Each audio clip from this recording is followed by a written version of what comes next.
ಇಲ್ಲ. ನಗು ಹಾಗೂ ಆತ್ಮವಿಶ್ವಾಸದೊಂದಿಗೆ ನಿಮ್ಮ ದಿನವನ್ನು ಪ್ರಾರಂಭಿಸಿ. ನಿಮ್ಮ ಗೆಲುವು ನಿಶ್ಚಿತ ಎನ್ನುತ್ತಾ ಎಲ್ಲರಿಗೂ ನನ್ನ ಪ್ರೀತಿಯ ಶುಭೋದಯಗಳು. ನಾನು ಶ್ರದ್ಧಾ, 7ನೇ ತರಗತಿ ಪಿ ವಿಭಾಗ. ಗೆಲುವು ಅನ್ನುವುದು ನೆರಳಿನ ತರಹ, ಅದನ್ನು ಹಿಡಿಯಲು ಪ್ರಯತ್ನಿಸಬೇಡಿ. ನಿಮ್ಮ ದಾರಿಯಲ್ಲಿ ನೀವು ಮುಂದೆ ಸಾಗಿ, ತನ್ನಷ್ಟಕ್ಕೆ ತಾನೇ ಅದು ನಿಮ್ಮ ಹಿಂದೆ ಬರುತ್ತದೆ. ಆದರೆ ನಿಮ್ಮ ಹೆಜ್ಜೆಗಳು ಬೆಳಕಿನ ಕಡೆ ಬಿದ್ದರೆ ಮಾತ್ರ ನೆರಳು ಸಿಗುತ್ತದೆ ಎಂದು ಗಮನಿಸಬೇಕು ಎಂದು ಹೇಳುತ್ತಾ, ಅಕ್ಷರವಾದಿಯಾದ ಸರಸ್ವತಿಯನ್ನು ನೆನೆಯುತ್ತಾ ಎಲ್ಲರಿಗೂ ಸ್ವಾಗತ ಸುಸ್ವಾಗತ.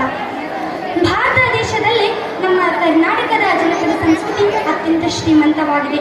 ಕಲೆ, ಸಾಹಿತ್ಯ, ನೃತ್ಯ, ನಾಟಕ ಹೀಗೆ ಮುಂತಾದ ವಿವಿಧ